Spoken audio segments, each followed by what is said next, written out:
Now, there's a lot of news circulating this possible gameplay reveal coming soon. It's from a trusted insider source. It's kind of weird they gave her a full name. But there's also been a Twitter post from Insomniac that leads me to believe there's a date that can be attached to this news. Now, I'm not entirely sure, but they're going to stream tomorrow, I believe at 12 p.m. Eastern, in celebration of a 4-year anniversary for Spider-Man. I also have some news on some new hires at Insomniac. Now, they recently hired the writer behind Miles Morales' novel Wings of Fury, Brittany Morris.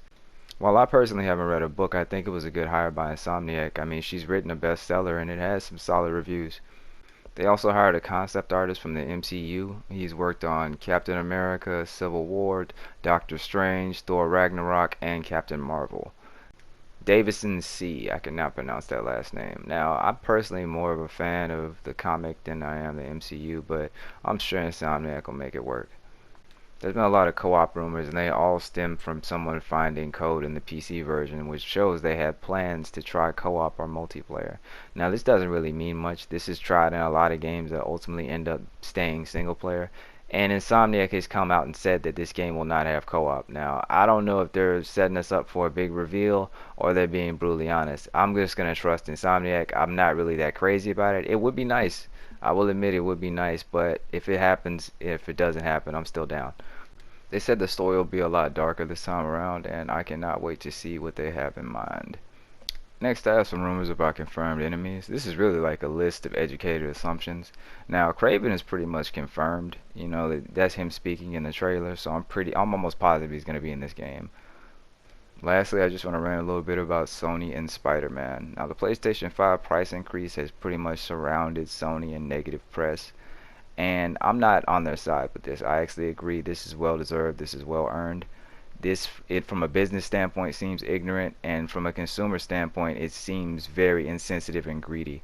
I feel like they should have just left the price alone and just ate it. I've spoke about this in my last video though.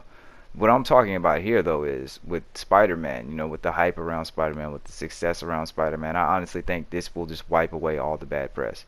And I mean, I'm gonna be honest, gamers don't have a good track record of voting with their wallet. Personally, what pushed me to get a PlayStation 5 was Spider-Man 2.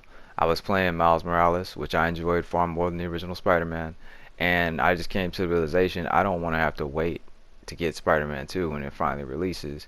I want to be able to play it on release day or as soon as possible, either one. So I was adamant about getting a PlayStation 5. Now I know a lot of other people are going to get a PlayStation 5 still over Spider-Man 2 regardless if the price increased or not. I mean, you gotta look at what's coming out next year. Sony has this planned very well. I mean, you honestly think Spider-Man fans are gonna go to the movie theaters and watch Spider-Man Across the Spider-Verse and not go and buy Spider-Man 2 on PlayStation 5?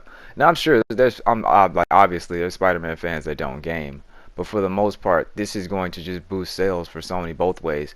The game will do it for the movie and vice versa. Is really smart. And I honestly think, like I said, this was going to wipe away the press, the bad press. The question isn't going to be about how much the PlayStation 5 is.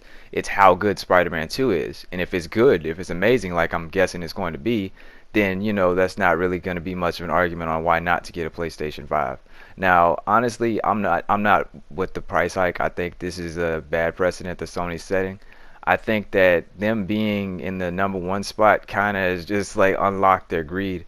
It's something about that number two spot and that number three spot that humbles, you know, these console manufacturers.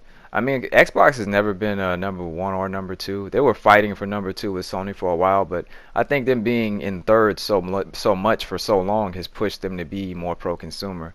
I honestly think if they were winning, they'd be doing worse than what Sony's doing now. But still, like I said, it's not an excuse. It's bad for any of the big three to be, you know, greedy